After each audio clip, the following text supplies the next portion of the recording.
સોમનાથ મંદિર ટ્રસ્ટ સામે દશનામ ગોસ્વામી સમાજનો આક્રોશ છે।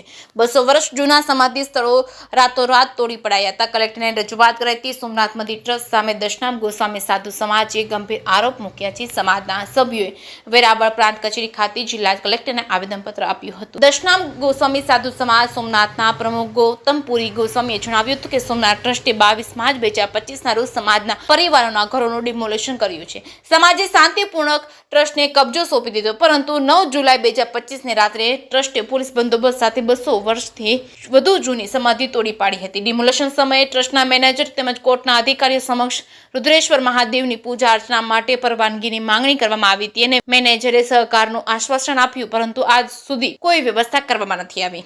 જે કેસમી ગુજરાતી સાથે મહેશ વાજા, સોમનાથ। સોમનાથ ચેરિટેબલ ગુજરાતના ઉપપ્રમુખ છું અને જ્ઞાતિ અગ્રણી છું। આજે કઈ જગ્યાએ શું આવેદનમાં ઉલ્લેખ ને શું રજૂઆત કરવા? થોડા દિવસો પહેલાં રુદ્રેશ્વર જે ત્રિવેણી સામે આવેલું છે ત્યાં દશનામ સમાજના 100 થી 150 ઘર રહેતા હતા, એનું ડેમોલેશન કરવામાં આવ્યું છે અને 2-4 દિવસ પહેલાં રાતના 2:30 વાગે સમાધિ સ્થાનનું પણ ડિમોલેશન કરવામાં આવ્યું છે કે જે અમારા વર્ષોથી એમ કે આઝાદી પહેલાં, એટલે એમ માનો કે 200 વર્ષથી પણ ત્યાં સમાધિ સ્થાનો હતા, એ સમાધિ સ્થાનો પર પાડી નાખવામાં આવ્યા છે।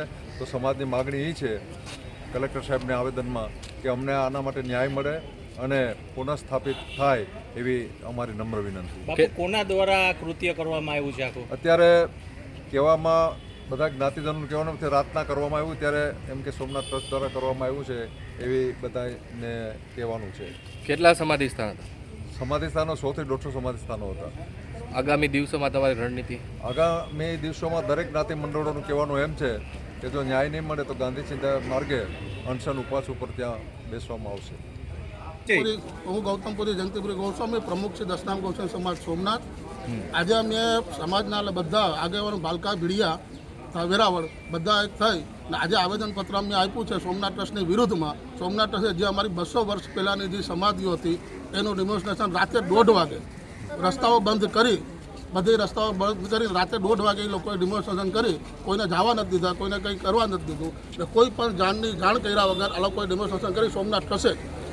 પછી રુદ્રેશ્વર મહાદેવ જે મંદિર છે ત્યાં આજ સુધી અમારે બધા પૂજારીઓ પૂજારી કરતા હતા। આજે 3 મહિનાથી બસ ત્યાં અપૂત છે, એ નજરબંધ કેદ રાખ્યા છે અને બધા અપૂત છે। રુદ્રેશ્વર મહાદેવની પૂજા આજ 3 મહિનાથી એમ છે।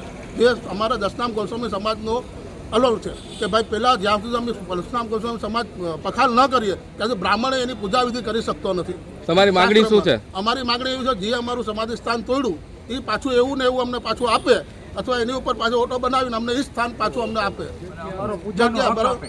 અચ્છા, હવે આગામી દિવસોમાં જો તમારી માંગણી સ્વીકારવામાં નહીં આવે તો આગામી દિવસોમાં આપની રણનીતિ શું રહેશે? શું આગામી દિવસોમાં અમે બધા સમાજના એક થઈ ને પછી આગળની કાર્યવાહી શું કરવી, અનશન ઉપર જવું કે સોમનાથ ટ્રસ્ટની વિરુદ્ધમાં કોઈ બીજા નિર્ણયો લેવા કે ભાઈ હાઈકોર્ટમાં જવું, કઈ રીતનું જવું, એ અમારો નિર્ણય હવે અમે નક્કી કરશું। અત્યારે શું તૈયારીઓ છે તમારી? અત્યારે તો આજે આવેદનપત્ર અમને આપ્યું છે, બરાબર? આની ઉપર તમારે શું ન્યાય માટે એ શું આપે એ પછી અમે આગળની રણનીતિ નક્કી કરી ને આપ લોકોને જણાવશું।